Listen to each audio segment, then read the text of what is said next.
कृष्ण ने राधा से विवाह क्यों नहीं किया? इसकी वजह ये थी कि गुरु गर्गाचार्य ने उन्हें बता दिया कि वे नंद और यशोदा के पुत्र नहीं हम, और उनके जीवन का मकसद कुछ और है। उन्होंने कहा कि नारद मुनि भी बिल्कुल कृष्ण जैसे गुणों वाले महामानव के आने की तारीख, स्थान और समय की भविष्यवाणी कर चुके हैं। राधा से विवाह के लिए एक तरफ कृष्ण का आग्रह था, तो दूसरी तरफ यशोदा और नंद की वंश मर्यादा। इस पर गुरु गर्गाचार्य ने कृष्ण को उनके जन्म के बारे में सब कुछ बताना शुरू किया। ये सुनते ही कृष्ण के भीतर जबरदस्त बदलाव आए और वे गोवर्धन पर्वत की ओर बढ़ चले। कृष्ण बचपन से नंद और यशोदा के साथ रह रहे थे। अचानक उन्हें बताया गया कि वो उनके पुत्र नहीं है।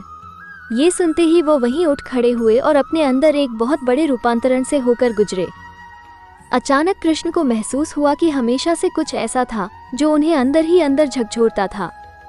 इसके बाद गर्गाचार्य ने कृष्ण को नारद द्वारा उनके बारे में की गई भविष्यवाणी के बारे में बताया। पहली बार उन्होंने कृष्ण के साथ यह राज साझा किया कि वह नंद और यशोदा के पुत्र नहीं हैं। उन्होंने गुरु से विनती की, कृपया मुझे कुछ और बताइए। गर्गाचार्य कहने लगे, नारद ने तुम्हें पूरी तरह पहचान लिया है। तुमने सभी गुणों को दिखा दिया है। तुम्हारे जो लक्षण हैं, वे सब इस ओर इशारा करते हैं कि तुम ही वह मनुष्य हो जिसके बारे में बहुत से ऋषि मुनि बात करते रहे हैं। नारद ने हर चीज की तारीख, समय और स्थान तय कर दिया था और तुम उन सब पर खरे उतरे हो। पर्वत की सबसे ऊंची चोटी तक पहुँचे और वहाँ खड़े होकर आकाश की ओर देखने लगे। सूर्य अस्त हो रहा था और वह अस्त हो रहे सूर्य को देख रहे थे। अचानक उन्हें ऐसा लगा जैसे एक जबरदस्त शक्ति उनके भीतर समा रही है। यही उनके अंदर ज्ञानोदय हुआ और उस पल में उन्हें अपना असली मकसद याद आ गया। वह कई घंटों तक वहीं खड़े रहे और अपने भीतर हो रहे रूपांतरण और तमाम अनुभवों को देखते और महसूस करते रहे। वह जब पर्वत से उतरकर नीचे आए तो पूरी तरह से बदल चुके थे।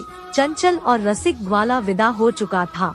उसकी जगह उनके भीतर अचानक एक गहरी शांति नजर आने लगी। गरिमा और चैतन्य का एक नया भाव दिखने लगा।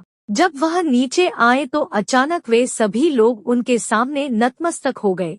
जो कल तक उनके साथ खेलते और नृत्य करते थे, उन्होंने कुछ नहीं किया था। वह बस पर्वत पर गए, वहाँ कुछ घंटों के लिए खड़े रहे और फिर नीचे आ गए। इसके बाद जो भी उन्हें देखता, वह सहज ही बिना कुछ सोचे समझे उनके सामने नतमस्तक हो जाता।